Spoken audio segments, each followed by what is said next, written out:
Hello. Topic is retirement और death of A partner. यानी एक पार्टनरशिप फर्म में अगर एक पार्टनर की रिटायरमेंट होती है या फिर एक पार्टनर की डेथ हो जाती है, तो रिटायरमेंट या डेथ पर किसी भी पार्टनर की बुक्स ऑफ अकाउंट में क्या एंट्री करेंगे, क्या एडजस्टमेंट करेंगे। यानी अगर एक पार्टनर एक पार्टनरशिप फर्म से रिटायर होता है, उस टाइम पार्टनरशिप फर्म की बुक्स ऑफ अकाउंट के अंदर क्या एडजस्टमेंट करेंगे वो पढ़ना है। तो देखो, फर्स्ट ऑफ ऑल क्या है कि at the time of retirement जब भी कोई पार्टनर रिटायर होता है, मान लो एक फर्म के अंदर 3 पार्टनर थे, ए, बी और सी। सी पार्टनर क्या है, रिटायर होना चाहता है। जब भी सी पार्टनर पार्टनरशिप फर्म से रिटायरमेंट चाहता है, उस टाइम पर वो पार्टनरशिप फर्म क्या दे, वो पार्टनर क्या देगा, वो पार्टनर एक पब्लिक नोटिस देगा। एक पब्लिक नोटिस के थ्रू ये डिक्लेयर करेगा कि मैं एट प्रेजेंट इस पार्टनरशिप फर्म का पार्टनर हूँ और आज से मैं इस पार्टनरशिप फर्म से अपनी पार्टनरशिप अलग करता हूँ। यानी अब मैं इस पार्टनरशिप फर्म का पार्टनर नहीं हूँ। तो क्या देना पड़ता है, एक पब्लिक नोटिस देना पड़ता है। किसको, फर्म को। अगर कोई भी पार्टनर पार्टनरशिप फर्म से रिटायर होना चाहता है तो उस टाइम उस पार्टनर को एक पब्लिक नोटिस देना पड़ता है। किसको, पार्टनरशिप फर्म को।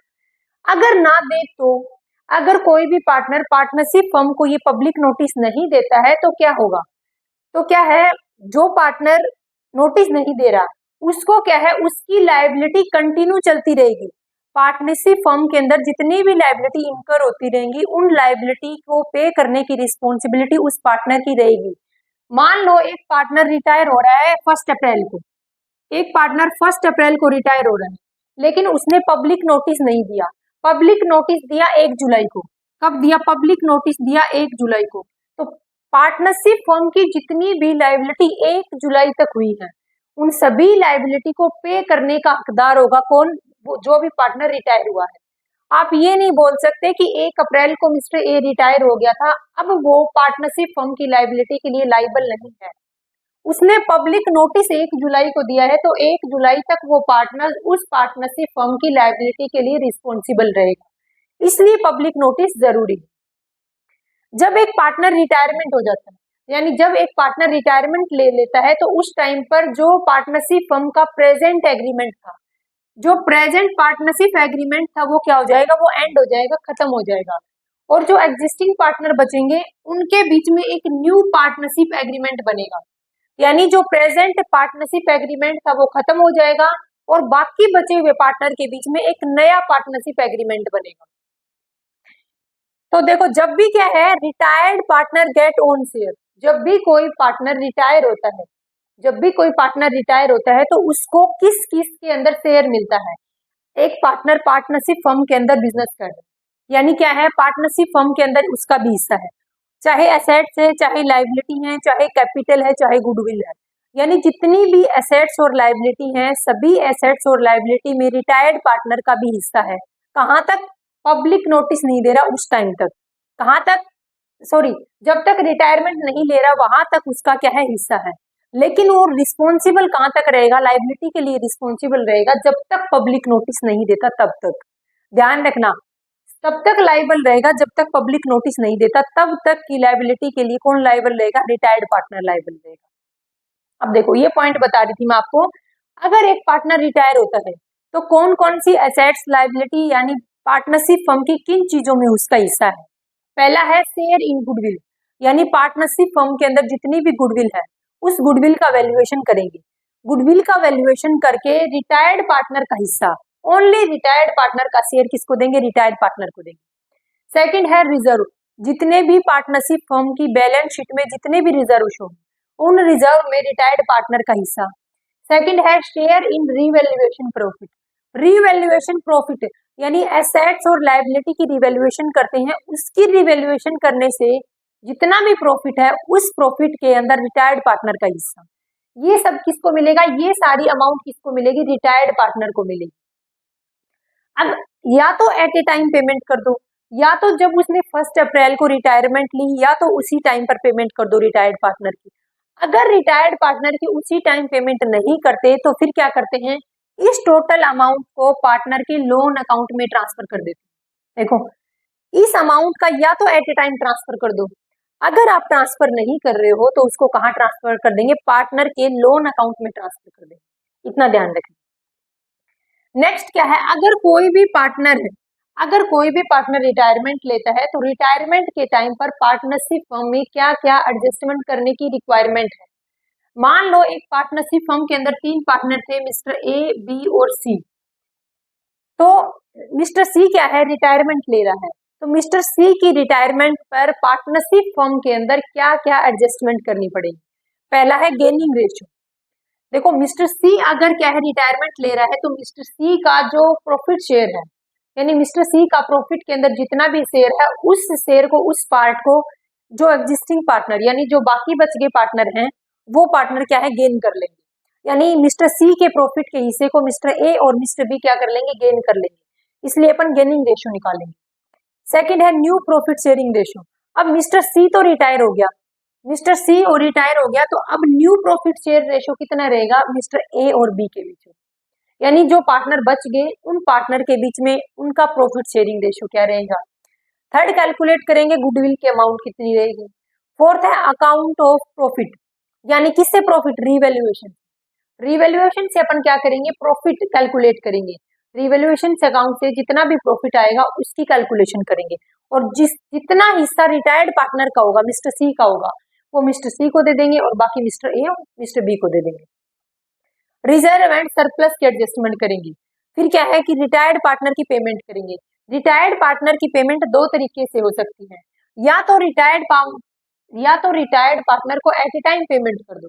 अगर आप रिटायर्ड पार्टनर को एट ए टाइम पेमेंट नहीं कर रहे हो तो उसके पार्टनर के लोन अकाउंट के अंदर उस अमाउंट को ट्रांसफर कर दो। तो अपना टॉपिक क्या है कि रिटायरमेंट और डेथ ऑफ ए पार्टनर, यानी जब कोई भी पार्टनर पार्टनरशिप फर्म से रिटायरमेंट लेता है तो उसको पब्लिक नोटिस देना पड़ता है, ताकि वो फर्म की आगे की लायबिलिटी के लिए रिस्पॉन्सिबल ना हो। जब तक पब्लिक नोटिस नहीं दिया जाएगा तब तक वहां तक की टाइम पीरियड के लिए रिटायर्ड पार्टनर फर्म की लायबिलिटी के लिए भी रिस्पॉन्सिबल होगा। अगर रिटायरमेंट लेता है तो कहाँ, उसका गुडविल में शेयर निकालेंगे, रिवैल्यूएशन से जो प्रॉफिट आया है उसके अंदर उसका हिस्सा कैलकुलेट करेंगे, और पार्टनरशिप फर्म में जितने भी रिजर्व और सरप्लस है उसके अंदर भी उसका हिस्सा कैलकुलेट करके कहाँ ट्रांसफर कर देंगे, या तो कैश में पेमेंट कर दो, कैश या बैंक के थ्रू एट ए टाइम। अगर पेमेंट नहीं कर रहे हो तो पार्टनर के लोन अकाउंट में ट्रांसफर कर दो। नेक्स्ट अपने पास था, अगर कोई भी पार्टनर रिटायरमेंट हो रहा है तो पार्टनरशिप फर्म में क्या एडजस्टमेंट होंगी, गेनिंग रेशियो कैलकुलेट करेंगे, न्यू प्रॉफिट से रेशियो कैलकुलेट करेंगे, गुडविल की वैल्यूएशन करेंगे, revaluation of assets and liability को सेल करने से, यानी एसेट्स और लायबिलिटी की रिवैल्यूएशन करेंगे, सेल नहीं करेंगे, रिवैल्यूएशन करेंगे। फिर क्या करेंगे, रिजर्व और सरप्लस, और फिर रिटायर्ड पार्टनर की पेमेंट कर देंगे। पेमेंट दो तरीके से, वो मैंने आपको बता दिया, या तो एट ए टाइम पेमेंट कर दो या फिर उसके लोन अकाउंट में ट्रांसफर कर दो। अब देखते हैं आगे।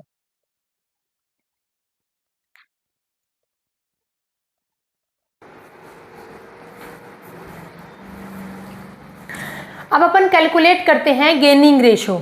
देखो गेनिंग रेशियो क्या है, ओल्ड पार्टनर रिटायर होने पर उसका शेयर रिमेनिंग पार्टनर अक्वायर करते हैं, किस रेशियो में, गेनिंग रेशियो में।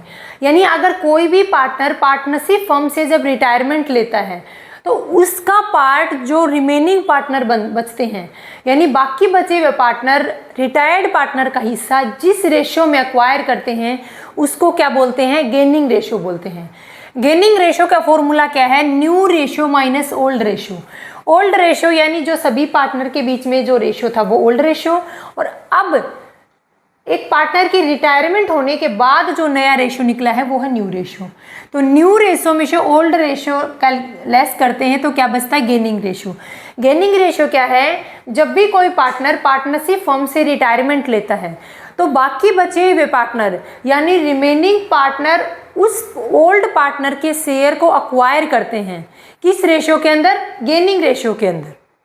अब देखो, अब एक पार्टनरशिप फर्म के अंदर अज्यूम करो 3 पार्टनर है, ए, बी और सी। मिस्टर सी क्या चाहता है, रिटायरमेंट लेना चाहता है, तो अब इनका ओल्ड रेशियो क्या था तीनों का, 4:3:2 ओल्ड रेशियो है। न्यू रेशियो क्या हो गया, 5:4। अब देखो, अब अपने को क्या कैलकुलेट करना है, ओल्ड रेशियो भी है और न्यू रेशियो भी है। अगर एक पार्टनर रिटायरमेंट होता है तो क्या कैलकुलेट करते हैं, गेनिंग रेशियो कैलकुलेट करते हैं। यानी मिस्टर सी का जो ये 2 है, यानी मिस्टर सी का जो प्रॉफिट के अंदर पार्ट है, उस पार्ट को मिस्टर ए और मिस्टर बी किस रेशियो के अंदर अक्वायर करेंगे, उसको बोलते हैं गेनिंग रेशियो। अब देखो, ओल्ड न्यू रेशियो में से ओल्ड रेशियो को लेस करना है। न्यू रेशियो, ए का न्यू रेशियो कितना है 5/4 और बी का न्यू रेशियो कितना है 4/9। अब देखो इसका ओल्ड रेशियो क्या है, ए का ओल्ड रेशियो कितना है 4/9, बी का कितना है 3/9 और सी पर्सन क्या हो गया, रिटायर हो गया। तो न्यू रेशियो में से ओल्ड रेशियो को लेस करने से क्या बच गया अपने पास, गेनिंग रेशियो बच गया। तो ए और बी का क्या है, ए और बी ने इस पार्ट को, ए और बी ने इस मिस्टर सी के प्रॉफिट को किस रेशियो में एक्वायर किया है, 1:1 के अंदर। यानी 1:1 क्या हो गया, गेनिंग रेशियो हो गया। किस क्या हो गया, ए और बी ने मिस्टर सी के पार्ट को किस रेशियो में एक्वायर किया है, 1:1 के रेशियो में एक्वायर किया है। अब यहाँ तक देखो, नेक्स्ट अपना पॉइंट क्या है कि शेयर इन गुडविल। अगर कोई भी पार्टनर पार्टनरशिप फर्म से रिटायरमेंट लेता है तो आप सबको पता है कि वो प्रॉफिट में भी अपना पार्ट लेके जाता है, गुडविल में भी अपना पार्ट लेके जाएगा, रिजर्व एंड सरप्लस है तो उसमें भी अपना हिस्सा लेकर ही जाएगा। तो पहला अपने पास है शेयर इन गुडविल, यानी अगर एक पार्टनरशिप फर्म से एक पार्टनर रिटायर होता है तो गुडविल के अंदर अपना शेयर कैसे कैलकुलेट करेंगे, कैसे उसकी अकाउंटिंग एंट्री करेंगे। तो मैं आपको एक इंपॉर्टेंट पॉइंट बता रही हूँ, ध्यान से सुनना है। अकाउंटिंग स्टैंडर्ड नंबर 26 या फिर Ind AS number 38, accounting standard 26 किस क्या है, इंटेंजिबल एसेट्स, और इंड एएस किस 38 कौन सा है, कौन सा अकाउंटिंग स्टैंडर्ड है, वो भी क्या है, इंटेंजिबल एसेट्स। तो इस अकाउंटिंग स्टैंडर्ड में क्या डिस्क्राइब किया गया है, इस अकाउंटिंग स्टैंडर्ड में बताया गया है कि बुक्स ऑफ अकाउंट के अंदर, किसकी बुक्स ऑफ अकाउंट में, फर्म की, एक पार्टनरशिप फर्म की बुक्स ऑफ अकाउंट में सिर्फ उसी गुडविल की वैल्यूएशन को रिकॉर्ड करेंगे, शो करेंगे जो क्या की गई है, परचेज की गई है। यानी सेल्फ जनरेटेड गुडविल को बुक्स ऑफ अकाउंट में शो नहीं करेंगे। ये कहाँ मेंशन किया है, इंड एएस 38 या फिर बोल सकते हैं अकाउंटिंग स्टैंडर्ड नंबर 26 में। ये बोला गया है कि अगर पार्टनरशिप फर्म के अंदर सेल्फ जनरेटेड गुडविल है तो उसको बुक्स ऑफ अकाउंट में शो नहीं करेंगे। इसका रीज़न क्या है, और सिर्फ कौन सी गुडविल को बुक्स ऑफ अकाउंट में शो करेंगे, जो परचेज की हुई गुडविल है। यानी परचेज गुडविल को क्या करते हैं अपन, बुक्स ऑफ अकाउंट में शो करते हैं, लेकिन अगर सेल्फ जनरेटेड गुडविल है तो उसको बुक्स ऑफ अकाउंट में शो नहीं करेंगे। इसका रीज़न क्या है, इसका एक रीज़न है कि मॉनेटरी टर्म की ट्रांजैक्शन, अगर गुडविल को परचेज किया है तो उसके बदले में मनी पे की है, ये कौन सी ट्रांजैक्शन है, ये ट्रांजैक्शन मॉनेटरी इन नेचर है।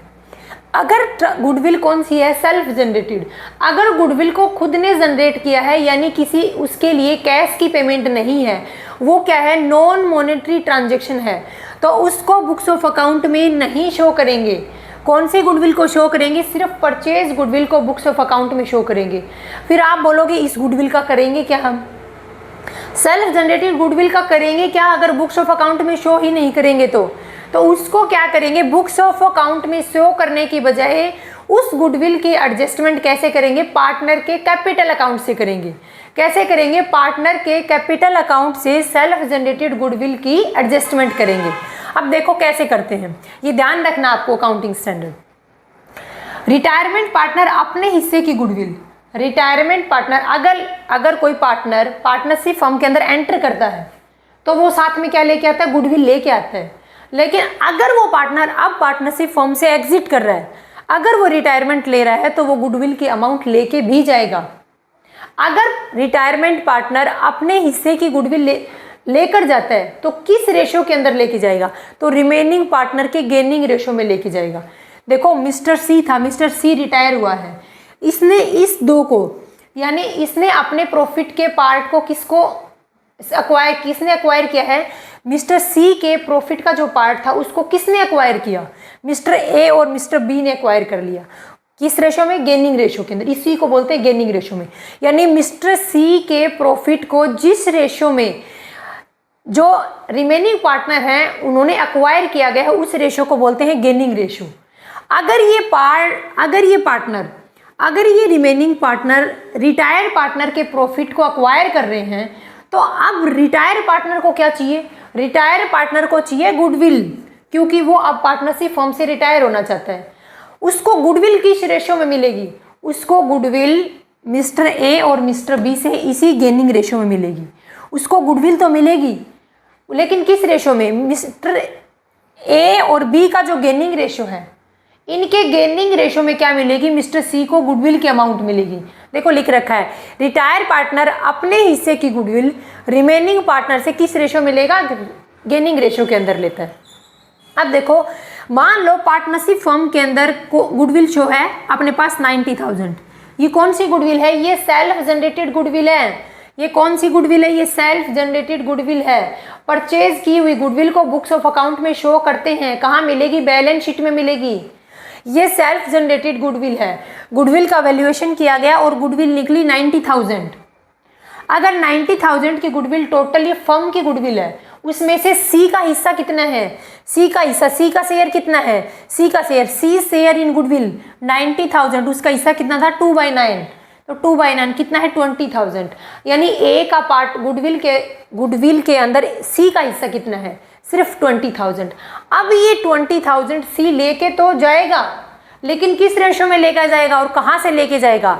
ये ए और बी से लेगा और गेनिंग रेशो के अंदर एक्वायर करेगा। रिमेनिंग पार्टनर से लेगा और किस रेशो में लेगा? गेनिंग रेशो के अंदर लेता है।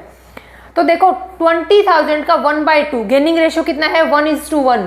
20,000 का 1/2 और 20,000 का 1/2, ये ए से एक्वायर करेगा और ये बी से एक्वायर करेगा। तो यानी 10,000 की goodwill mister C mister A और बी से लेके जाएगा किस रेशो के अंदर? गेनिंग रेशो के अंदर लेके जाएगा। अब गेनिंग पार्टनर के कैपिटल अकाउंट को डेबिट करेंगे और रिटायर्ड पार्टनर के कैपिटल अकाउंट को क्रेडिट करके इस गुडविल की क्या कर देंगे? एडजस्टमेंट कर देंगे, एंट्री कर देंगे। अब देखो, ये ध्यान रखना है आपको, ये परचेज गुडविल नहीं थी, ये सेल्फ जनरेटेड गुडविल है। इस बात का ध्यान रखना। परचेज गुडविल का भी मैं आपको बताऊंगी अभी। अब देखो इसकी एंट्री कैसे करेंगे? रिटायर कौन हो रहा था? C partner. सी पार्टनर के कैपिटल अकाउंट को क्रेडिट करेंगे। ये क्या है? Retired partner. रिमेनिंग पार्टनर कौन थे? मिस्टर ए और बी क्या थे? रिमेनिंग पार्टनर थे। उनका गेनिंग रेशियो क्या था? 1:1 था। उनको क्या करेंगे? डेबिट करेंगे। तो A's capital account debit, B's capital account debit to C capital account. C को कितनी गुडविल चाहिए? 20,000 की। ए से लेगा 10,000 और बी से लेगा 10,000। तो कितना है? 10,000 और सी के अकाउंट में कितना आ जाएगा? 20,000। ये कौन सी है? ये सेल्फ जनरेटेड गुडविल की वैल्यूएशन की है और उसकी एडजस्टमेंट की एंट्री की है। कभी भी सेल्फ जनरेटेड गुडविल को बुक्स ऑफ अकाउंट में अपन शो नहीं करेंगे। ये बात मेंशन की है अकाउंटिंग नंबर 26 और इंड एएस नंबर 38 में। सिर्फ परचेज गुडविल को बुक्स ऑफ अकाउंट में शो करेंगे। तो सेल्फ जनरेटेड गुडविल का क्या करेंगे? उसको क्या करेंगे? उस गुडविल के एडजस्टमेंट पार्टनर के कैपिटल अकाउंट के थ्रू करेंगे अपन। तो मैंने आपको ये एंट्री करके दिखा दी है। अब आपका क्वेश्चन पुटअप होता है कि अगर purchase goodwill books of account में शो है तो उसकी एंट्री क्या करेंगे और कैसे करेंगे? अगर purchase goodwill books of account में शो है तो क्या करेंगे? उस गुडविल को उठाएंगे कहाँ से? बैलेंस शीट से, और क्या कर देंगे? सभी पार्टनर के कैपिटल अकाउंट के अंदर ओल्ड रेशो में डिवाइड करेंगे। ये कौन सा रेशो में डिवाइड की थी? गेनिंग रेशो के अंदर। अब देखो, मान लो पार्टनरशिप फर्म के अंदर मान लो 40,000 की गुडविल है। मान लो कितने की है? 40,000 की गुडविल पार्टनरशिप फर्म के अंदर शो की हुई है। तो क्या करेंगे? 40,000 की नहीं, 90,000 की मानो आप। तो गुडविल के अकाउंट को क्या करेंगे? गुडविल के अकाउंट को क्रेडिट कर देंगे टू गुडविल अकाउंट। अब डेबिट किसको करेंगे? अब सभी पार्टनर को डेबिट करेंगे। डेबिट करेंगे A capital account, B's capital account और सीज कैपिटल अकाउंट। यानी सभी ओल्ड पार्टनर के कैपिटल अकाउंट को क्या करेंगे? डेबिट करेंगे। कितने की गुडविल थी? आप अज्यूम करो 90,000 की गुडविल है। कितने की गुडविल है? 90,000 की गुडविल है। अब 90,000 की गुडविल कौन सी गुडविल है? वो गुडविल है, वो उस टाइम की गुडविल है जब मिस्टर सी पार्टनर था। जब मिस्टर सी पार्टनरशिप फर्म के अंदर पार्टनर था, वो उस टाइम की गुडविल है। तो अगर उस टाइम की गुडविल है तो तीनों के रेशियो के अंदर ही उसको क्या करेंगे? डिवाइड करेंगे। गुडविल की वैल्यूएशन की थी हमने, बुक्स ऑफ अकाउंट में शो कर रखी है। कितनी अमाउंट है? 90,000 की है। अब इस 90,000 को हम कैसे डिवाइड करेंगे? इस 90,000 को हम ओल्ड रेशियो में डिवाइड करेंगे और ओल्ड पार्टनर में करेंगे। ओल्ड रेशियो और ओल्ड पार्टनर के हम इसको क्या करेंगे? डिवाइड करेंगे। अब देखो 90,000 की वैल्यूएशन को कैसे करेंगे? कैसे डिवाइड करते हैं। अमाउंट कितनी है गुडविल की, 90,000 है। अब अपने को क्या है, तीनों पार्टनर का अपना अपना हिस्सा कैलकुलेट करना है, ए बी और सी। ए का पार्ट कितना है 4/9, ये कितना है 4/9, बी का कितना है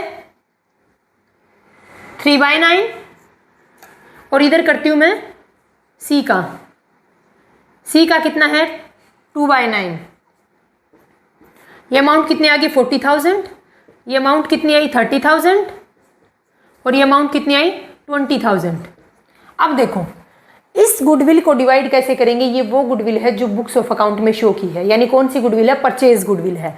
तो ए के अकाउंट में आएगा 40,000, बी के में कितना आएगा 30,000, और सी के में कितना आएगा 20,000। तो अगर परचेज ऑफ गुडविल को, सॉरी, अगर गुडविल को कहाँ शो कर रहा है, बुक्स ऑफ अकाउंट में शो है, तो उस गुडविल को ओल्ड पार्टनर में ओल्ड रेशियो में क्या कर देंगे, डिस्ट्रीब्यूट कर देंगे। लेकिन अगर सेल्फ जनरेटेड गुडविल है तो उसको कभी भी ऐसे डिवाइड नहीं करना, उसको क्या करना है, उसको जो रिटायर्ड पार्टनर है उसका शेयर निकालेंगे पहले, उसका शेयर निकालने के बाद क्या है, पार्टनर के कैपिटल अकाउंट के थ्रू उसको क्या कर देंगे, एडजस्ट कर देंगे। ये है अपना गेनिंग रेशियो का टॉपिक और है शेयर इन गुडविल का टॉपिक। मैंने दोनों बता दिया। अगर गुडविल की वैल्यूएशन कर रहे हैं, अगर सेल्फ जनरेटेड गुडविल है तो कैसे वैल्यूएशन करेंगे, और अगर बुक्स ऑफ अकाउंट के अंदर शो की गई गुडविल है, अगर बुक्स ऑफ अकाउंट में शो गुडविल है तो उसको कैसे पार्टनर के कैपिटल अकाउंट में डिस्ट्रीब्यूट करेंगे, किस रेशो में, old partner old ratio. Reason क्या है कि उस टाइम की गुडविल है जब सी भी पार्टनरशिप फर्म के अंदर पार्टनर था, तो उसको भी हिस्सा मिलेगा। तो ये कौन सी थी, ये ओल्ड गुडविल थी अपने पास। ये कौन सी थी, ये पार्टनरशिप फर्म की बुक्स ऑफ अकाउंट में शो की गई गुडविल थी। अब देखते हैं नेक्स्ट।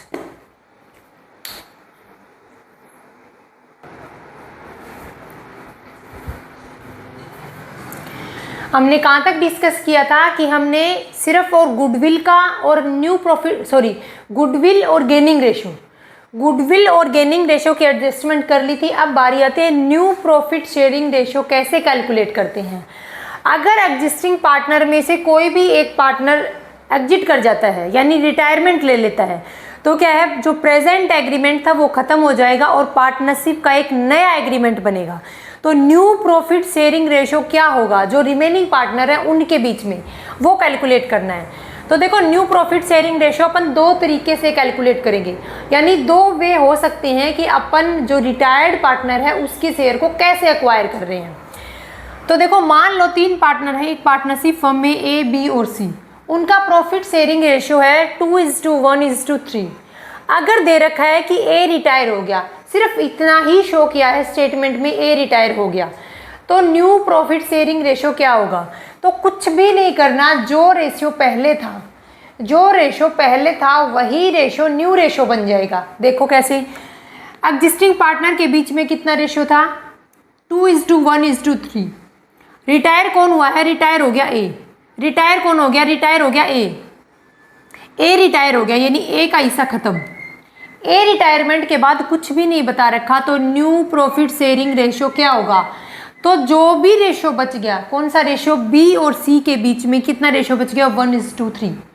तो न्यू प्रॉफिट शेयरिंग रेशो क्या होगा 1:3।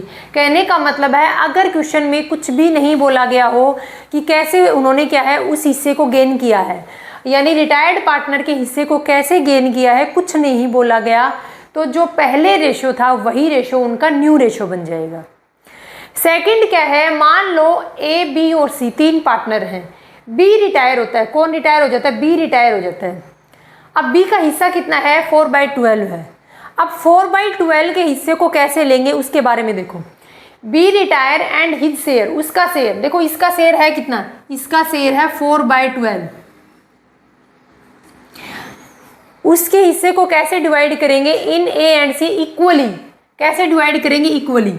तो बी के शेयर कितना था, बी का शेयर था 4/12 और उसको अगर इक्वली लेंगे तो 1/2, तो कितना आ जाएगा 2/12। इसको हम लिख सकते हैं 1/6 भी लिख सकते हैं, लेकिन आगे की कैलकुलेशन थोड़ी इजी रहेगी इसलिए इसको मैंने 2/12 ही रखा है। अब देखो ए का न्यू शेयर कितना होगा और बी का न्यू शेयर कितना होगा, सॉरी सी का। ए पार्टनर बी के हिस्से को इक्वली लेगा, सी पार्टनर बी के हिस्से को इक्वली लेगा, यानी ए और सी बी के पार्ट को इक्वली डिस्ट्रीब्यूट करेंगे अपने अंदर, यानी गेन करेंगे, एक्वायर करेंगे। तो ए का न्यू शेयर कितना हो जाएगा, ए का पहले ओल्ड शेयर कितना था 4/5/12, सी का कितना था 3/12। अब क्या करेंगे, इसके हिस्से को वो इक्वली ले रहे हैं, यानी 2/12 तो ए ले लेगा और 2/12 को ले लेगा सी ले लेगा। इनको निकाला तो 7 और 5 क्या निकलेगा, 7:5 क्या आ गया, न्यू रेशो आ गया किसके बीच में, ए और सी के बीच में। अगर इक्वली बोला है ना तो जिस भी पार्टनर का शेयर है, यानी जो पार्टनर रिटायर हुआ है उसका शेयर कितना था 4/12, इक्वली बोला है तो इक्वली निकाल के उसको क्या कर देंगे, इसके अंदर ऐड कर देंगे, किसमें, जो रिमेनिंग पार्टनर बच गए उनके हिस्से में ऐड कर देंगे। अब ए और सी के बीच में प्रॉफिट शेयरिंग रेशियो क्या है, 7:5 है। तो ये दो तरीके हैं जिनसे क्या है, new profit sharing ratio calculate कर सकते हैं। तो ये वे है, कुछ नहीं बोल रखा तो पहले वाला जो रेशियो है वो एज इट इज़ मान लेंगे। अगर बोल रखा है कि इक्वली डिस्ट्रीब्यूट करते हैं या कोई स्पेशल रेशियो दे दिया, यानी इक्वल की जगह दे दिया 2:3 के अंदर, तो क्या करेंगे 2:3 निकाल लेंगे, यानी 4/12 इंटू में 2/6 और 4/12 इंटू में 3/6, इस तरीके से। तो इस तरीके से अपन क्या है, रिटायर्ड पार्टनर के शेयर को रिमेनिंग पार्टनर क्या करेंगे, एक्वायर कर लेंगे। अब नेक्स्ट एडजस्टमेंट है, देखो हमने किस किस का देख लिया, हमने गेनिंग रेशियो कैलकुलेट करना देख लिया, new profit sharing ratio calculate करना देख लिया, गुडविल की एडजस्टमेंट कैसे करनी है, दोनों गुडविल, जो अर्निंग गुडविल है वो भी और जो दूसरी बुक्स ऑफ अकाउंट में शो परचेज की हुई गुडविल है वो भी, उनका वैल्यूएशन, उनकी एडजस्टमेंट कैसे करनी है। अब आता है रिजर्व एंड सरप्लस। अगर एक पार्टनर रिटायर हो रहा है तो बुक्स ऑफ अकाउंट में शो किए गए रिजर्व एंड सरप्लस की एडजस्टमेंट कैसे करेंगे, तो क्या करेंगे, सभी ऑल रिजर्व को डेबिट करेंगे। देखो बैलेंस शीट के लायबिलिटी साइड में जितने भी रिजर्व हैं, जर्नल रिजर्व है, कोई कैपिटल रिडक्शन रिजर्व है, अदर जितने भी रिजर्व हैं, सभी रिजर्व को हम क्या करेंगे, वर्कमैन कंपनसेशन रिजर्व, कोई भी रिजर्व, सिर्फ दो रिजर्व को छोड़ करके, एक है एम्प्लॉय प्रोविडेंट फंड और एक है एम्प्लॉय सेविंग अकाउंट, इसको बाद में देखेंगे पर इतना ध्यान रखना। तो सभी रिजर्व के अकाउंट को डेबिट करेंगे और ओल्ड पार्टनर के ओल्ड रेशियो के अंदर डिस्ट्रीब्यूट करेंगे। हमने ओल्ड पार्टनर को क्यों लिया और ओल्ड रेशियो क्यों लिया, क्योंकि जब तक उन रिजर्व को क्रिएट किया गया था तो सभी पार्टनर उस पार्टनरशिप फर्म के अंदर बराबर के हकदार थे।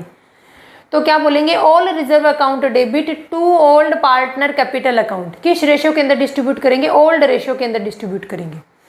अगर क्या है, प्रॉफिट एंड लॉस अकाउंट का कौन सा बैलेंस है, डेबिट बैलेंस है, यानी अगर प्रॉफिट एंड लॉस अकाउंट से लॉस शो हो रखा है, क्या है, अगर लॉस शो है, यानी अमाउंट कहाँ शो कर रखी है, लाइबिलिटी साइड के अंदर ना करके एसेट साइड में P&L अकाउंट की अमाउंट है, तो उसकी एंट्री कैसे करेंगे, all partner capital account debit to P&L account, यानी अगर लॉस को, यहाँ पर क्या था, रिजर्व था, प्रॉफिट था, उसको डिस्ट्रीब्यूट किया। यहाँ पर क्या गया, अगर लॉस को डिस्ट्रीब्यूट कर रहे हैं तो पार्टनर के कैपिटल अकाउंट को डेबिट करेंगे और P&L अकाउंट को क्या कर देंगे, क्रेडिट करेंगे। या फिर और भी एडजस्टमेंट हो सकती है, टू P&L अकाउंट, टू जैसे कि एडवर्टाइजमेंट सस्पेंस अकाउंट का कोई बैलेंस है तो उसको, यानी जो फिक्टिशियस एसेट्स हैं जिनसे इन फ्यूचर कुछ कैश रिश्यू नहीं होने वाला, उनको क्या करेंगे, उनको पार्टनर के कैपिटल अकाउंट में क्या कर देंगे, ट्रांसफर कर देंगे। किस रेशियो में, ओल्ड रेशियो में। क्यों, क्योंकि जब तक वो पार्टनर जो रिटायर हुआ है वो भी उसके अंदर बराबर का हकदार था। अब देखो, अब मैंने नोट के रूप में डाला था कि एम्प्लॉय प्रोविडेंट फंड और एक है एम्प्लॉय का सेविंग अकाउंट, इसको पार्टनर के कैपिटल अकाउंट में ट्रांसफर नहीं करते, यानी पार्टनर में डिवाइड नहीं करते। इसका रीजन क्या है, देखो एम्प्लॉय के लिए प्रोविडेंट फंड है, यानी एक प्रोविडेंट फंड क्रिएट किया हुआ है, किसके लिए, एम्प्लॉय के लिए। तो वो क्या है, वो पार्टनरशिप फर्म की एक्सटर्नल लायबिलिटी है, वो पार्टनरशिप फर्म की लायबिलिटी है जो पार्टनरशिप फर्म को पे करनी है, ना कि पार्टनरशिप फर्म के रिजर्व है। दूसरा है एम्प्लॉय का सेविंग अकाउंट ओपन है, तो वो एम्प्लॉय को पे करना है, कौन पे करेगा, पार्टनरशिप फर्म पे करेगा। तो ये दोनों पार्टनरशिप फर्म की लायबिलिटी हैं जो पार्टनरशिप फर्म पे करेगी, ये रिजर्व नहीं है। तो इनको कभी भी पार्टनर में डिस्ट्रीब्यूट नहीं करेंगे, बल्कि क्या करेंगे, इनकी अलग एंट्री करेंगे, इनको लायबिलिटी के तौर पे क्या करनी है, पेमेंट करनी है। अब मैंने आपको इतना ही बताया था कि न्यू प्रॉफिट शेयरिंग रेशियो कैसे कैलकुलेट करेंगे।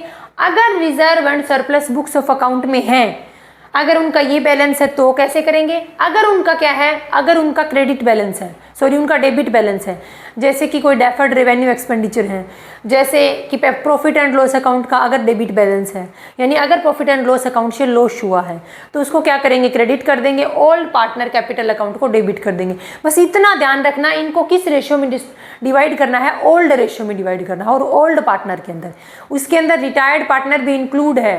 क्यों? क्योंकि जब तक वो रिजर्व क्रिएट किए गए थे तब तक उसका हिस्सा भी था पार्टनरशिप फर्म के अंदर। अब देखते हैं नेक्स्ट। अब अपने पास क्या बच गया? अब अपने पास बचा है रीवैल्यूएशन अकाउंट, यानी बिजनेस के अंदर जितनी भी एसेट्स और लायबिलिटी हैं उन एसेट्स और लायबिलिटी को क्या करेंगे, रीवैल्यूएशन करेंगे, और फिर उसके बाद जो भी प्रॉफिट निकलेगा उसको रिटायर्ड पार्टनर के कैपिटल अकाउंट में क्रेडिट कर देंगे, और फिर क्या निकालेंगे अपन, प्रॉफिट निकालेंगे। देखते हैं।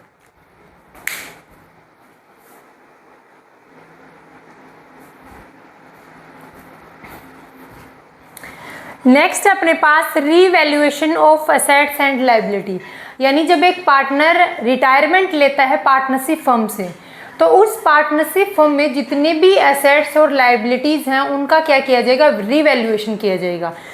उस रीवैल्यूएशन से जितना भी प्रॉफिट और लॉस निकलता है वो पार्टनर के कैपिटल अकाउंट में डेबिट या क्रेडिट कर दिया जाएगा। अब देखो, revaluation of assets and liability, assets और लायबिलिटी का क्या करना है, रीवैल्यूएशन करना है। तो हम कौन सा अकाउंट क्रिएट करेंगे, हम रीवैल्यूएशन अकाउंट को ओपन करेंगे। और रीवैल्यूएशन अकाउंट क्या है, एक नॉमिनल अकाउंट है। नॉमिनल अकाउंट का रूल है debit all expense credit all income, यानी बिजनेस की जितनी भी एक्सपेंस है उनको डेबिट करो, इनकम जितनी भी है उनको क्रेडिट साइड में नोट डाउन करेंगे। ये किसके जैसे है, रीवैल्यूएशन अकाउंट एक नॉमिनल अकाउंट है और वो same as it is P&L adjustment account के जैसे हैं। यानी जैसे P&L अकाउंट क्या है, एक नॉमिनल अकाउंट है, debit all expense credit all income, उसी तरीके से जो रीवैल्यूएशन अकाउंट है वो भी एक नॉमिनल अकाउंट है, वो भी एक प्रॉफिट एंड लॉस एडजस्टमेंट के जैसे ही सेम अकाउंट है। लेकिन जो रीवैल्यूएशन अकाउंट बनता है वो किस बेस पर प्रिपेयर करते हैं, कॉस्ट प्राइस पर या मार्केट प्राइस पर? तो रीवैल्यूएशन अकाउंट हमेशा मार्केट प्राइस पर शो करते हैं।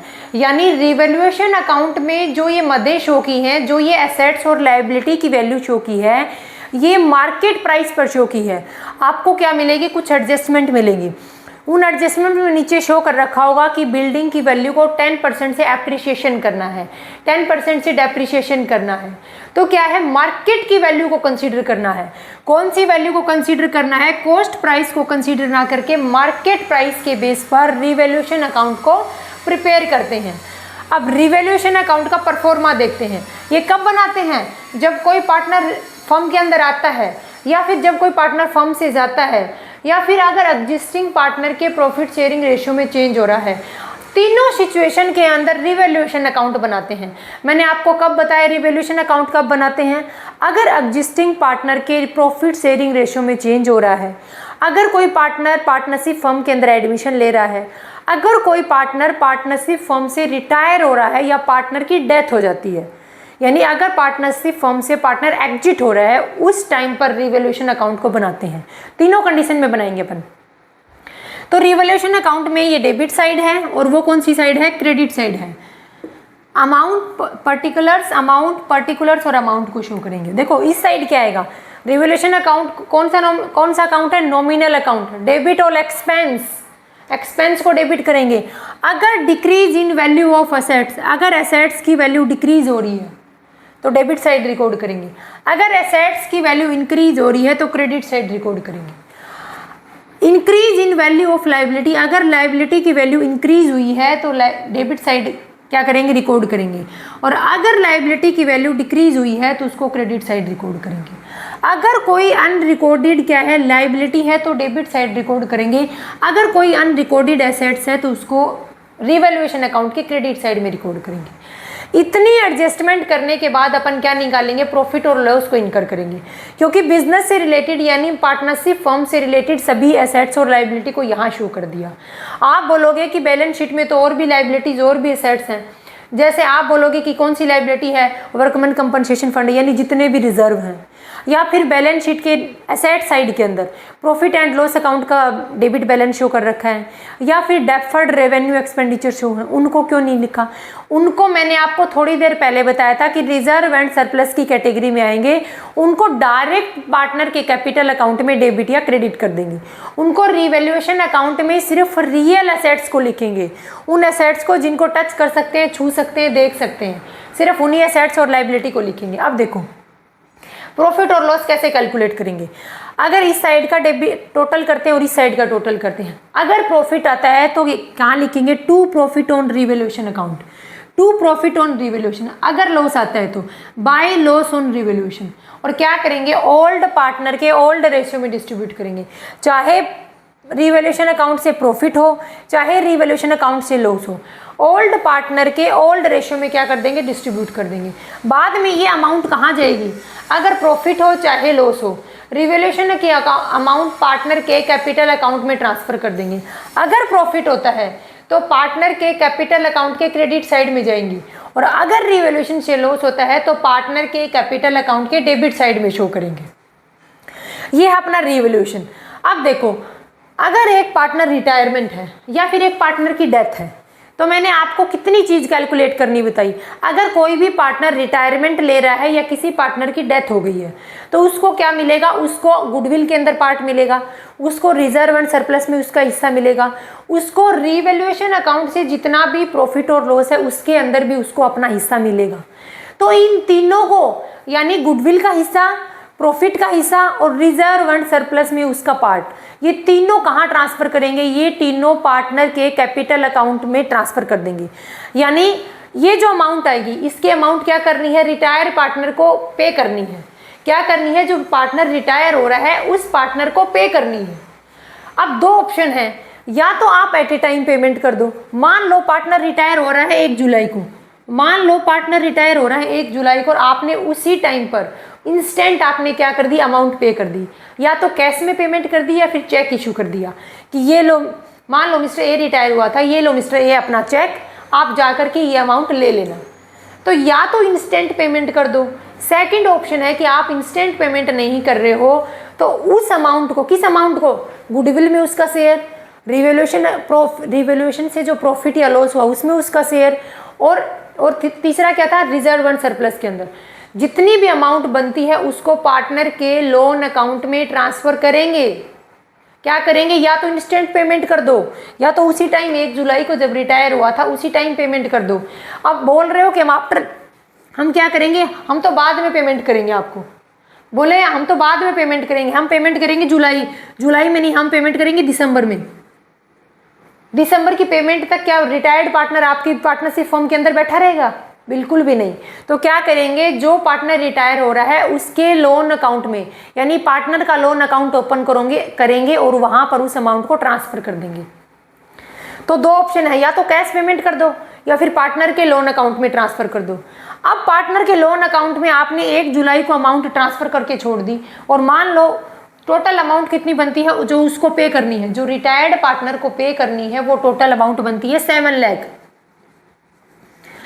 अब 7 लाख किसके अकाउंट में ट्रांसफर कर दिया? पार्टनर के लोन अकाउंट में ट्रांसफर करके छोड़ दिया 1 जुलाई को। पेमेंट होनी है 31 दिसंबर को। अब क्या तब तक, क्या 6 महीने तक क्या है कि उस लोन के अकाउंट को देखता रहेगा रिटायरिंग पार्टनर? बिल्कुल भी नहीं। रिटायरिंग पार्टनर बोलेगा अगर आप मेरे को उसी दिन पेमेंट कर देते, अगर आप मेरे को 1 जुलाई को पेमेंट करते तो मैं इस अमाउंट से कुछ इन्वेस्टमेंट करता, कुछ अर्निंग करता, तो ये जो अर्निंग आपने वेस्ट की है इसका कंपनसेशन करना पड़ेगा। और क्या करना पड़ेगा? मेरे को 1 जुलाई से लेकर 31 दिसंबर यानी 6 महीने का मेरे को इस अमाउंट के ऊपर इंटरेस्ट देना पड़ेगा। आपने इस अमाउंट को एज ए लोन कंसिडर किया है तो इंटरेस्ट ऑन लोन पे करना पड़ेगा। कब का? 6 मंथ का। कौन पे करेगी? पार्टनरशिप फर्म रिटायर पर्सन को 7 लाख रुपए की अमाउंट प्लस इस अमाउंट के ऊपर इंटरेस्ट पे करेगी। कब पे करेगी? 31 दिसंबर को पे करेगी। अब देखो, payment to a retired partner, अगर एक पार्टनर रिटायर होता है तो उसको किस किस चीज़ की पेमेंट मिलती है? गुडविल में हिस्सा मिलेगा, रिवैल्यूएशन से अगर प्रॉफिट या लॉस हुआ तो उसमें भी हिस्सा मिलेगा, अगर रिजर्व एंड सरप्लस है उसमें भी उसका हिस्सा है। तो ये क्या करनी है? ये टोटल अमाउंट किसको पे करनी है? रिटायर्ड पार्टनर को पे करनी है। तो या तो रिटायर्ड पार्टनर को उसी टाइम पर इंस्टेंट पेमेंट कर दो। अगर इंस्टेंट पेमेंट कर दी तो एंट्री क्या होगी, retired partner capital account debit to cash या बैंक अकाउंट। ये क्या कर दिए, 7 लाख रुपए उसी टाइम पर क्या कर दिए, पेमेंट कर दी। ठीक है, मान लो 1 जुलाई को ये 7 लाख रुपए पे नहीं किए गए, तो क्या करना, क्या करेंगे, इस अमाउंट को पार्टनर के लोन अकाउंट में ट्रांसफर कर देंगे। ट्रांसफर इन लोन अकाउंट, अगर अमाउंट यहाँ पे नहीं की गई तो उसको पार्टनर के लोन अकाउंट में ट्रांसफर करेंगे। एंट्री करेंगे retiring partner capital account debit to retiring partner loan account. इस 7 लाख के अमाउंट को हम कहाँ ट्रांसफर कर देंगे, इस 7 लाख के अमाउंट को पार्टनर के लोन अकाउंट में ट्रांसफर कर देंगे। अब पार्टनर इंटरेस्ट मांगेगा, कब तक का, 1 जुलाई से लेकर के 31 दिसंबर तक का। 1 जुलाई से लेकर के 31 दिसंबर तक का उस पार्टनर को लोन चाहिए, उस पार्टनर को इंटरेस्ट चाहिए। क्यों, क्योंकि पार्टनरशिप फर्म ने इस 7 लाख की अमाउंट को 6 महीने तक अपने पास रखा, तो इसके ऊपर क्या देना पड़ेगा, इसके ऊपर पार्टनरशिप फर्म पार्टनर को लोन भी देगी और इंटरेस्ट भी देगी। तो देखो दे रखा है नीचे, पार्टनरशिप एक्ट 1932 के सेक्शन नंबर 37, पार्टनरशिप फर्म के पार्टनरशिप एक्ट 1932 के सेक्शन नंबर 37 में ये बोला गया है कि अगर रिटायरिंग पार्टनर को इंस्टेंट पेमेंट नहीं की, उसकी पेमेंट कुछ टाइम के बाद कर रही है, तो उस पेमेंट के ऊपर उस लोन के ऊपर क्या देना पड़ेगा, इंटरेस्ट देना पड़ेगा। उस इंटरेस्ट ऑन लोन की अमाउंट क्या होगी, उस इंटरेस्ट ऑन लोन की अमाउंट होगी 6% पर एनम, यानी 6% के हिसाब से उस अमाउंट के ऊपर, इस पेंडिंग अमाउंट के ऊपर क्या पे करना पड़ेगा, लोन के साथ में इंटरेस्ट की अमाउंट भी पे करनी पड़ेगी। तो ये क्या है, ये एक रिटायर्ड पार्टनर को जो टोटल अमाउंट उसके हिस्से की बनती है उसकी पेमेंट कैसे कर सकते हैं, ये देखने हैं। ये वाला टॉपिक था। अब देखते हैं next.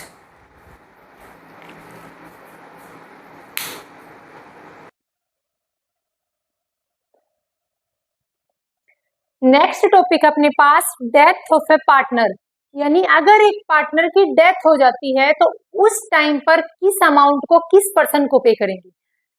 Retirement of a partner और डेथ ऑफ अ पार्टनर दोनों में अकाउंटिंग की कैलकुलेशन सेम है। दोनों में गुडविल की कैलकुलेशन करेंगे, यानी चाहे पार्टनर रिटायर हो चाहे पार्टनर की डेथ हुई हो, तो दोनों के टाइम पर हम क्या करेंगे, दोनों के टाइम पर हम गेनिंग रेशियो कैलकुलेट करेंगे, new profit sharing ratio calculate करेंगे, गुडविल की वैल्यूएशन करेंगे और रिवैल्यूएशन अकाउंट को क्रिएट करेंगे, उससे जितना भी प्रॉफिट या लॉस निकला है और रिजर्व एंड सरप्लस की जो भी अमाउंट है, चाहे पार्टनर रिटायर हो चाहे पार्टनर की डेथ हुई हो, दोनों ही टाइम पर अकाउंटिंग की कैलकुलेशन सेम तरीके से करेंगे। लेकिन उनकी थोड़ी सी डिफरेंस है, तो कहाँ पर है, पेमेंट करने में। अगर पार्टनर रिटायर हुआ है, अगर पार्टनर रिटायर हुआ है तो उसको टोटल अमाउंट कहाँ पर देते हैं, टोटल अमाउंट पार्टनर के कैपिटल अकाउंट के थ्रू पेमेंट कर देते हैं। यानी जितनी भी टोटल अमाउंट हुई है उसको या तो कैश में पेमेंट कर देंगे या फिर पार्टनर के लोन अकाउंट में ट्रांसफर करके कुछ टाइम के बाद इंटरेस्ट के साथ उस अमाउंट को पे कर देते हैं, इसको रिटायर्ड पर्सन को। अब क्या है, अब है पार्टनर की डेथ। अगर पार्टनर की डेथ हो जाती है, अगर पार्टनर की डेथ हो गई तो टोटल अमाउंट किसको मिलेगी, कौन सी टोटल अमाउंट, इस डेथ पार्टनर का प्रॉफिट में हिस्सा, गुडविल में हिस्सा, रिजर्व एंड सरप्लस में हिस्सा। कैलकुलेशन सेम उसी तरीके से होगी जो मैंने थोड़ी देर पहले बताई है, किसमें, रिटायरमेंट ऑफ ए पार्टनर में। सिर्फ पेमेंट का मोड चेंज है। पेमेंट कैसे करेंगे, देखो अगर पार्टनर की डेथ है तो क्या करेंगे, पार्टनर की डेथ के बाद पार्टनर के लीगल रिप्रेजेंटेटिव को the total amount transfer to legal representative, यानी जो लीगल रिप्रेजेंटेटिव यानी जो पर्सन पार्टनर ने डिसाइड किया है कि मेरी डेथ के बाद मेरी प्रॉपर्टी का हकदार ये पर्सन होगा, उस पर्सन को क्या करेंगे, उस टोटल अमाउंट को ट्रांसफर करेंगे। अब ट्रांसफर करने की प्रोसीजर क्या है वो देखते हैं। जब भी पार्टनरशिप फर्म के अंदर किसी भी पार्टनर की डेथ होती है उस टाइम पर सेम तरीके से हम सारी रिवैल्यूएशन करेंगे, गुडविल की वैल्यूएशन करेंगे, रिजर्व एंड सरप्लस को सेट ऑफ करेंगे, यानी उनकी भी एडजस्टमेंट करेंगे। फिर पार्टनर का जैसे कैपिटल अकाउंट क्रिएट करते हैं वैसे ही डेथ पार्टनर का भी कैपिटल अकाउंट ओपन किया जाएगा। डेबिट के अंदर आने वाली ट्रांजेक्शन डेबिट में लिखी जाएंगी, पार्टनर के क्रेडिट साइड में आने वाली ट्रांजेक्शन क्रेडिट में लिखी जाएंगी। जैसे कि अगर पार्टनर को गुडविल में हिस्सा है, अगर पार्टनर को रिवैल्यूएशन में कुछ पार्ट मिला, इंटरेस्ट ऑन कैपिटल है, पार्टनर की खुद की कैपिटल है, पार्टनर की ड्रॉइंग्स है, इंटरेस्ट ऑन ड्रॉइंग्स है, रिजर्व एंड सरप्लस में अगर पार्टनर को कुछ भी हिस्सा जो पार्टनरशिप फर्म से मिल रहा है वो कहाँ मिलेगा, वो पार्टनर के कैपिटल अकाउंट में शो किया होगा। पार्टनर के कैपिटल अकाउंट, किस पार्टनर के, डेथ पार्टनर के, वो टोटल अमाउंट डेथ पार्टनर के कैपिटल अकाउंट से उठा करके पहले हम सभी टोटल ट्रांजेक्शन को पार्टनर के, कौन से पार्टनर के, डेथ पार्टनर के कैपिटल अकाउंट में ही शो करेंगे। उसके बाद उस टोटल अमाउंट को वहां से उठाएंगे और कहाँ ट्रांसफर कर देंगे, इस लीगल रिप्रेजेंटेटिव के कैपिटल अकाउंट में ट्रांसफर कर देंगे और फिर उसके बाद उसकी पेमेंट करेंगे। फिर रिप्रेजेंटेटिव को ऑप्शन दिया जाएगा कि आप किस ऑप्शन को चूज करना चाहते हैं, वो बाद में बताऊंगी। बस इतना ध्यान रखना कि डेथ पार्टनर का पहले कैपिटल अकाउंट ओपन करेंगे, हम डायरेक्ट लीगल रिप्रेजेंटेटिव के कैपिटल अकाउंट में ट्रांसफर नहीं करेंगे, पहले सारी ट्रांजेक्शन डेथ पार्टनर के कैपिटल अकाउंट में शो होंगी, यानी उसको कितनी कितनी अमाउंट कहाँ से रिसीव होने वाली है या पेमेंट करनी है। बाद में उस टोटल अमाउंट को क्या करेंगे, लीगल रिप्रेजेंटेटिव के कैपिटल अकाउंट में ट्रांसफर करेंगे। अब देखो, राइट ऑफ लीगल रिप्रेजेंटेटिव, अब क्या किया, टोटल अमाउंट कैलकुलेट कर ली कैपिटल अकाउंट की, यहाँ पर उस कैपिटल के अमाउंट को हमने कहाँ ट्रांसफर करके छोड़ दिया, लीगल रिप्रेजेंटेटिव के कैपिटल अकाउंट में ट्रांसफर कर दिया। अब क्या है, अब क्वेश्चन ये आता है कि जब लीगल रिप्रेजेंटेटिव के अकाउंट में वो अमाउंट ट्रांसफर करनी है, यानी शो करके छोड़ दी, लिख करके छोड़ दी कि लीगल रिप्रेजेंटेटिव के अकाउंट में इतनी अमाउंट, उसकी तब लीगल रिप्रेजेंटेटिव को क्या राइट दिया जाता है, वो राइट कौन से हैं वो देखो। डेट ऑफ डेथ, यानी जिस दिन इस पर्सन की डेथ हुई है वहां से लेकर के डेट ऑफ पेमेंट तक, डेथ की डेट से लेकर के पेमेंट की डेट तक। मान लो डेथ हुई थी 1 जुलाई को और पेमेंट करेंगे 1 नवंबर को, ये कब बोल दिया, ये पार्टनरशिप फर्म ने लीगल रिप्रेजेंटेटिव को बोल दिया कि आपके जो भी रिलेटिव थे उनकी डेथ हुई है 1 जुलाई को, उनको जितनी भी टोटल अमाउंट की पेमेंट करनी थी वो टोटल अमाउंट हम उनको पे करेंगे 1 नवंबर को। कब पे करेंगे, वो पे करेंगे हम 1 नवंबर को, यानी आफ्टर 4 मंथ, 4 महीने के बाद इस टोटल अमाउंट को हम आपको पे कर देंगे। अब 2 ऑप्शन दिए जाते हैं। अब पार्टनरशिप फर्म लीगल रिप्रेजेंटेटिव को 2 ऑप्शन देती है। ऑप्शन देती है कि या तो आप इस अमाउंट, इस टाइम पीरियड का इंटरेस्ट ले लो। देखो, पार्टनर की डेथ हुई थी 1 जुलाई को, पार्टनरशिप फर्म उसकी टोटल अमाउंट पे कर रही है 1 नवंबर को, यानी 4 महीने तक उसकी अमाउंट को बिजनेस में ही रखा, उसकी पेमेंट नहीं की। अब लीगल रिप्रेजेंटेटिव बोलता है कि मेरे को तो पेमेंट करो यहाँ पर 1 जुलाई को। पार्टनरशिप फर्म ने बोला हमारे पास एट प्रेजेंट कैश नहीं है, हम आपको क्या है कि हम आपको 1 नवंबर को पेमेंट कर देंगे, यानी आफ्टर 4 मंथ हम आपको पेमेंट कर देंगे। उस टाइम तक के लिए आपको 2 ऑप्शन दिए जाते हैं, या तो वहां तक की अमाउंट के लिए आप इंटरेस्ट ले लो, यानी इन 4 महीनों का या तो आप इंटरेस्ट ले लो, या फिर क्या ले लो, या प्रॉफिट में शेयर ले लो, या क्या ले लो, प्रॉफिट के अंदर शेयर ले लो।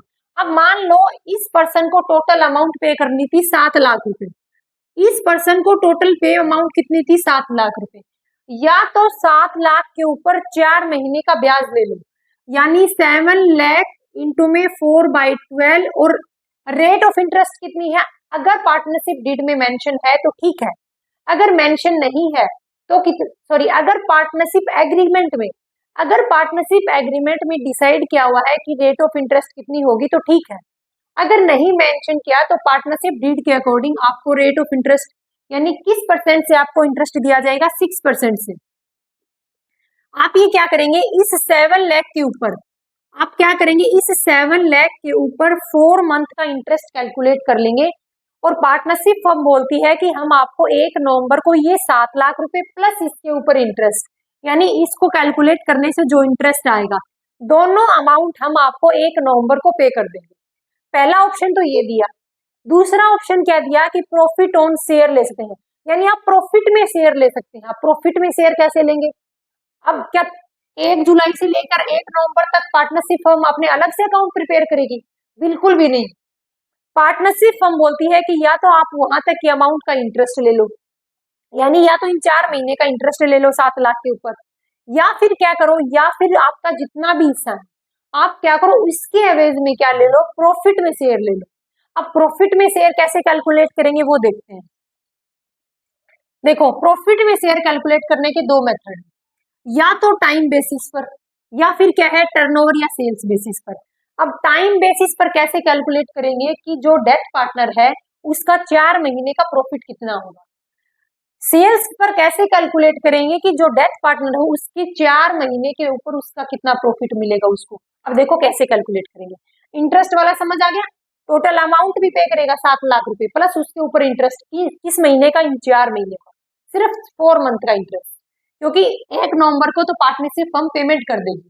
अपन मान के चलते हैं यहाँ पर डेथ हुई तब तक। अब देखो ऑन टाइम बेसिस, अब क्या कर रहे हैं टाइम बेसिस पर, क्या कर रहे हैं अपन टाइम बेसिस पर इसका प्रॉफिट में हिस्सा निकाल रहे हैं। 1,20,000 रुपए कौन सा प्रॉफिट था, ये कहां से लिखी मैंने ये अमाउंट मैंने ऐसे ही अज्यूम की है कि प्रीवियस ईयर का प्रॉफिट 1,20,000 रुपए था पार्टनरशिप फर्म का। मैंने अज्यूम कर लिया कि लास्ट ईयर के अंदर 1,20,000 रुपए का प्रॉफिट हुआ था। उस प्रॉफिट के एवरेज में अपन 4 महीने का प्रॉफिट कैलकुलेट कर लेंगे। देखो लास्ट ईयर में प्रॉफिट हुआ था 1,20,000, तो हम मान के चलते हैं कि हमारा एवरेज प्रॉफिट 1,20,000 रुपए निकलेगा। 1,20,000 रुपए कितने महीने का प्रॉफिट, इन 4 मंथ का प्रॉफिट, 4/12। मैंने 1/2 कहां से लिखा है, अब देखो ये क्या लिखा मैंने 1/2। अब 1/2 का मतलब है कि प्रॉफिट शेयरिंग रेशियो, मान लो 2 पार्टनर थे, उन 2 पार्टनर के बीच में क्या है प्रॉफिट शेयरिंग रेशियो कितना था, इतना था। अब यहाँ पर सीओडी 4 पार्टनर मान लो। अब देखो इसका हिस्सा कितना है 1/4। अब देखो अगर ए बी सी और डी 4 पार्टनर थे, उसमें से पार्टनर ए क्या हो जाता है, रिटायर हो जाता है। अब पार्टनर ए का हिस्सा कितना है, पार्टनर ए का हिस्सा है 1/4। पार्टनर ए का हिस्सा कितना है 1/4। अब जब मिस्टर ए रिटायर हो रहा है उस टाइम पर मिस्टर ए को ऑप्शन दिया गया कि या तो आप इंटरेस्ट के थ्रू पेमेंट ले लेना, यानी अगर आप जो अमाउंट ये 1 जुलाई से लेकर 1 नवंबर तक जितनी अमाउंट पेंडिंग रहती है, यानी जो हमने अभी तक पेमेंट नहीं की, या तो आप इतनी अमाउंट इतने टाइम पीरियड के लिए इंटरेस्ट ले लो या फिर आप प्रॉफिट में शेयर ले लो। अब प्रॉफिट तो कैलकुलेट होता है at the end of year. अब कैसे कैलकुलेट करेंगे, तो हम लास्ट ईयर के प्रॉफिट को बेस मान लेंगे। हमने लास्ट ईयर का प्रॉफिट 1,20,000 रुपए था, उसमें 4 महीने का प्रॉफिट 4/12। अब क्या है, अब उसका हिस्सा कितना था, अब इस प्रॉफिट के अंदर उसका हिस्सा था 1/4। तो कैलकुलेशन करेंगे तो अमाउंट कितनी आ जाएगी, अमाउंट आ जाएगी 10,000। अमाउंट कितनी आती है, अमाउंट आती है 10,000। यानी इस 1,20,000 रुपए में 4 महीने का प्रॉफिट उसका खुद का हिस्सा कितना आ जाएगा 10,000। तो ये 10,000 ऑप्शन में दे दिया कि या तो आप इंटरेस्ट ले लो या फिर ये 10,000 ले लो, दोनों में से जो भी मन कर रहा हो। दूसरा है अगर अपन इस तरीके से प्रॉफिट कैलकुलेट नहीं कर रहे, अपन टाइम बेसिस पर नहीं बल्कि सेल्स या टर्नओवर बेस पर प्रॉफिट कैलकुलेट कर रहे हैं। इसको बेस मानकर कैसे कैलकुलेट करते हैं, लास्ट ईयर का प्रॉफिट मान लो अज्यूम किया 1,20,000 था, लास्ट ईयर के सेल्स कितनी थी 6 लाख की सेल्स के ऊपर 1,20,000 का प्रॉफिट है। लास्ट ईयर में 6 लाख की सेल्स थी, ये मैंने अज्यूम किया है। लास्ट ईयर में 6 लाख की सेल के ऊपर 1,20,000 का प्रॉफिट था, और इस साल तक 1 जुलाई से लेकर 1 नवंबर तक कितनी सेल हुई है, 1 लाख रुपए की सेल हुई है। तो उस 1 लाख की सेल का जितना भी प्रॉफिट बनता है वो आप ले लो। अमाउंट कैलकुलेट की तो प्रॉफिट बना 20,000। अब 20,000 में ये देखो उसका हिस्सा कितना है, ये इस 20,000 का प्रॉफिट टोटल फर्म का प्रॉफिट है। ये कितना, किस फर्म का प्रॉफिट, 1 जुलाई से लेकर 1 नवंबर 4 महीने का प्रॉफिट निकला है। ये किसको बेस माना, हमने सेल्स को बेस मान के कैलकुलेट किया है। अब देखो 20,000 टोटल फर्म का प्रॉफिट है, उसका खुद का पार्ट कितना है 1/4। खुद का पार्ट कितना है 1/4, तो उसका कितना आ जाएगा प्रॉफिट में शेयर, उसका प्रॉफिट में शेयर आ जाएगा 5,000 रुपए। अगर आपको इन शॉर्ट बोलूं तो मिस्टर ए की डेथ हुई तो मिस्टर ए के लीगल रिप्रेजेंटेटिव को ये राइट दिया गया, ये ऑप्शन दिया गया कि जितनी भी अमाउंट टोटल बनती है, मान लो हमने मानी थी 7 लाख रुपए अमाउंट टोटल बनती है, या तो आपको 2 ऑप्शन है, या तो आप 7 लाख रुपए के ऊपर इन 4 महीने का इंटरेस्ट ले लो 6% की रेट से। अगर नहीं लेते तो दूसरा ऑप्शन है कि आप प्रॉफिट में से शेयर ले लो। अब प्रॉफिट कैसे कैलकुलेट करेंगे, क्या साल के बीच में प्रॉफिट कैलकुलेट कर सकते हैं, 2 ऑप्शन है उसमें, या तो प्रॉफिट को कैलकुलेट कर लो टाइम बेस के ऊपर या फिर प्रॉफिट को कैलकुलेट कर लो सेल्स के बेस पर। टाइम बेस पर कैलकुलेट किया यानी कितने टाइम पीरियड के लिए, 1,20,000 का प्रॉफिट था लास्ट ईयर का, 4/12 इंटू में 1/4, उसका खुद का हिस्सा है ये 1/4, कैलकुलेट किया 10,000। या फिर क्या करो लास्ट ईयर की सेल ले लो, लास्ट ईयर का प्रॉफिट 1,20,000, ये प्रॉफिट किस सेल्स के ऊपर था? 6 लाख की सेल्स के ऊपर था। लेकिन इन 1 जुलाई से लेकर 1 नवंबर तक कितनी सेल हुई है? सिर्फ 1 लाख की सेल हुई है।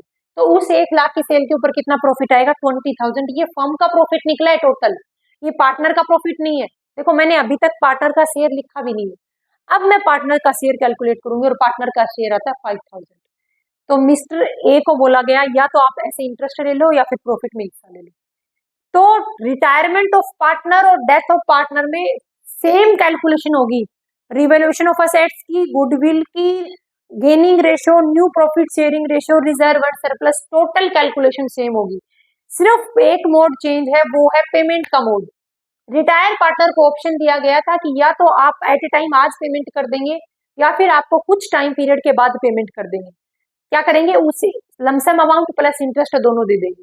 लेकिन डेथ पार्टनर तो खुद तो है ही नहीं, डेथ पार्टनर खुद का वजूद खत्म हो गया। अब उसका लीगल रिप्रेजेंटेटिव आता है। अब उसकी फैमिली में से कोई पर्सन आता है तो उसको 2 ऑप्शन देते हैं, या तो आप इंटरेस्ट ले लो किसका? उसकी डेथ से लेकर के पेमेंट करने तक के टाइम का, और या क्या कर लो, या आप प्रॉफिट में हिस्सा ले लो।